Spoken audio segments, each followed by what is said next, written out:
Acrylic flowers were so freaking hard for me in the beginning of me trying to figure out what's the science behind the acrylic flowers. And first things first, I want you to imagine a stick figure. When you draw a stick figure, you have two legs that go each way, you have two arms that go on each side, and a head. That image in my head helped me understand the positioning of the flowers and made me realize like you just need 5 petals. You can do less, you can do more. But the 5 petals is going to give it that flower look. The second thing is when you want to do acrylic flowers, the beads are going to be dry. And when I say dry, is mean when you pick up that bead, you're going to see me turn it over and wait, and if it's not ready, you wipe it away. But when you finally get a bead that is the size you want, you're going to wait and let that let that monomer be already started to set with the bead before placing it down. The bead, when you place it, should stay in place. It should not run all over the place, and if it does, wipe it off and try again. So these 2 beads are going to be the 2 legs of the flower. The next 2 beads I'm going to put are going to be the arms. Personally, I start from the bottom. That way the top bead, that's basically the head, is most centered in the direction I want it to go, because spacing is always going to be something you're working with when doing these flowers. I place the bead with the belly of my brush and I wipe off all of the monomer out of my brush, because if you leave monomer in your brush, you're going to apply the monomer to the acrylic, and then the bead is going to start to slip and slide because you're adding monomer to the acrylic. So working with dry beads and keeping your brush dry after you place that bead are like the biggest tips I can give y'all. To get that dipped middle, all you have to do is start to use the tip of your brush. So I dry off my brush. I use the tip to get the dip. So you see, I'm just pressing. I'm wiping off any monomer I still feel, and I'm just pressing the middle of this acrylic bead. And when you press out, the end is going to start to flare.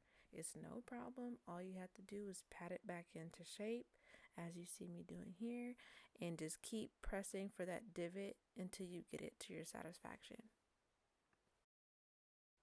And this is an actual acrylic brush. It's just very small. I thought I would be able to do these flowers with a regular acrylic brush, and you're not able to. You really do need to buy these teeny tiny brushes that are meant for monomer and acrylic. So this bead here is basically going to be the head. You see how I place it and it don't go nowhere? That's because the bead is really dry. I'm going in and I'm making my divot.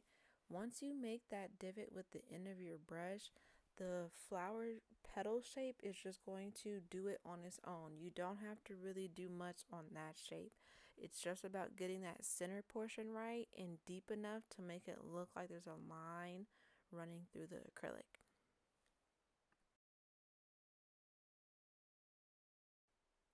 Putting the rhinestone first really gives you a point to keep and call center. I find that when I don't put my rhinestone first, my petals are too far apart. So that is why I have my rhinestones already laid out and spread far enough out so I can still have space to put my flowers, but that is what I'm really using as my center.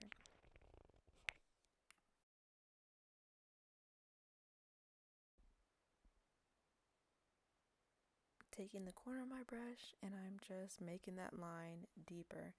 Because you're working with drier beads, you have to work relatively quick because the acrylic is already about to harden fully. I'm placing my bead, I'm wiping off my brush, I'm turning my brush over on its side, and I'm making the middle line.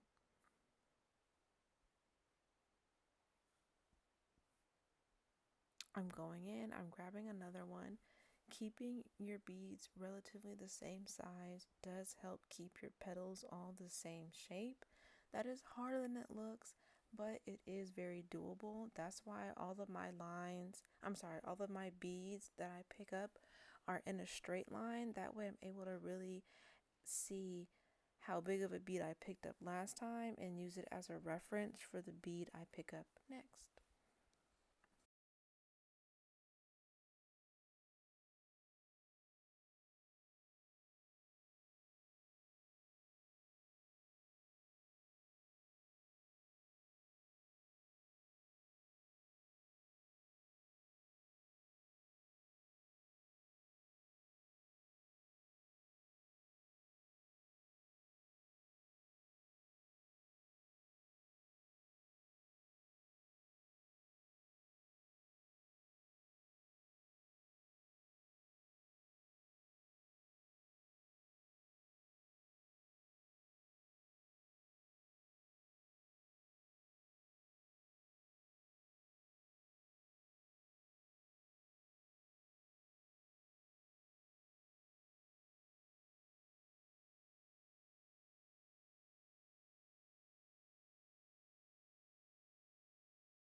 Placing my next bead, you're really able to see here how much I don't touch any other portion of the bead besides the middle and closer to the rhinestone. As far as at the base, nothing really gets touched.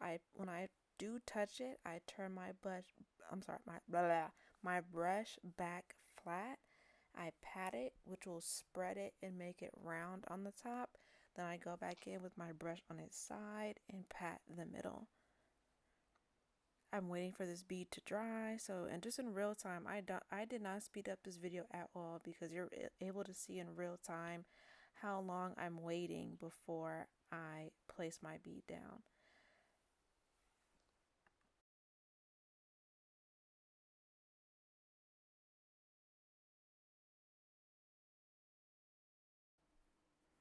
With this petal, you can see that the line isn't really opening up for me, so I really take the tip of my brush and I just make that opening. Sometimes that does happen, and to me, that makes all of the difference. Depending on what acrylic base you use for the actual full set, I do think making that visible opening makes all the difference and makes it open up more. So that is a small thing that I noticed too, is really trying to make that line open so you can see that acrylic after. And I am scooting this bead closer because if they're too far apart, there's just no way you're able to reel it back in and look unison.